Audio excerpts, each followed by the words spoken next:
Տարվա ընթացքում ամենաքննարկվող թեմաներից մեկը սննդամթերքի շուկայում գների տատանումներն են։ Երկիր, որտեղ բնակչության մեծ մասը եկամտի 80%-ը ծախսում է սնունդ գնելու համար, բնականաբար միանգամից նկատում է այս կամ այն ապրանքային խմբում գնաճը։ Այդպես էր կաթնամթերքի դեպքում, այդպես է մսամթերքի պարագայում։ Վերջին շրջանում դարձյալ նկատվում է մսի, մասնավորապես տավարի մսի գնաճ։ Օրգանիզմի համար խիստ անհրաժեշտ այս մթերքը մարդկանց մեծ մասի համար առանց այն էլ դժվար հասանելի է։ Խանութներում էլ անցած ամիսներին նկատվել է 10-ից 15% գնաճ։ Թերի կիսատ պետական քաղաքականության հետևանքով մենք դեռևս ունենում ենք շարունակաբար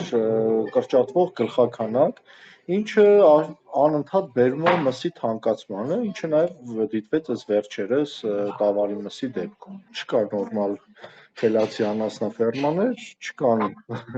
ավելացած գլխաքանակ եւ այսօր ունենք մսի դեֆիցիտ։ Այս խնդիրներն ակնհայտ են, այսինքն պարզ է, որ մսամթերքը թանկանում է, որովհետև բարձր է ինքնարժեքը եւ նվազել է քանակը։ Այդուհանդերձ շաբաթներ առաջ էկոնոմիկայի նախարարը բավականին լավատեսորեն էր տրամադրված, երբ ամփոփում էր 2025-ին կատարած աշխատանքները։ Անասնաբուծության մեջ, եթե նկատում եք, տեսեք,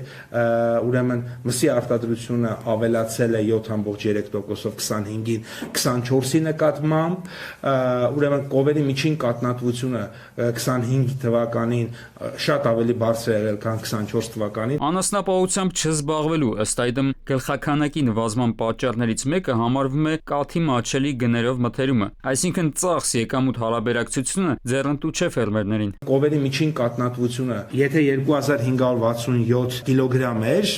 ուրեմն հիմա արդեն 2610 է դարձել։ Կաթը հիմա մոտավորապես 170 դրամով է այս պահին մթերվում։ Ցանկացած գյուղում, որտեղ օրական կհավաքվի մի ամբողջ գյուղում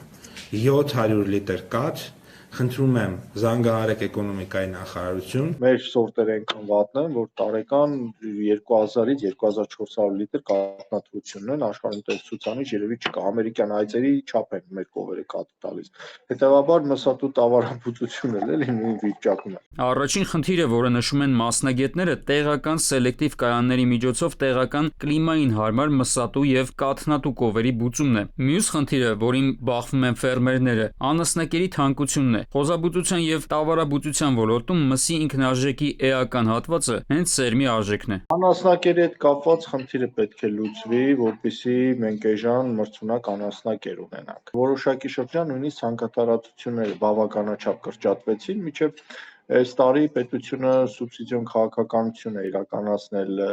աշնանացան եւ գարնանացան հացատիկի աճեցման համար, որոշակի աճ կնկատվի նախորդ տարիների համեմատ։ Ամենակարևոր խնդիրներից մեկը, որի պատճառով բազմաթիվ ֆերմերներ նախորդ տարի թողեցին իրենց գործը, հիվանդություններն են, որոնց պատճառով տարբեր տեղեկությունների համաձայն հազարներով կրճատվեց երկրում մանր եւ խոշոր եղջերավորների թիվը, այսինքն առանց պետական վերահսկողական գործիքների ստեղծման դժվար է ֆերմերներին հետ բերել այս դաշտ։ Ըստ այդմ ավելացնել երկրում անասնագլխաքանակն ու նպաստել մսի գնի էժանացմանը։ Արմեն Աթալյան, ժամը լրատվական։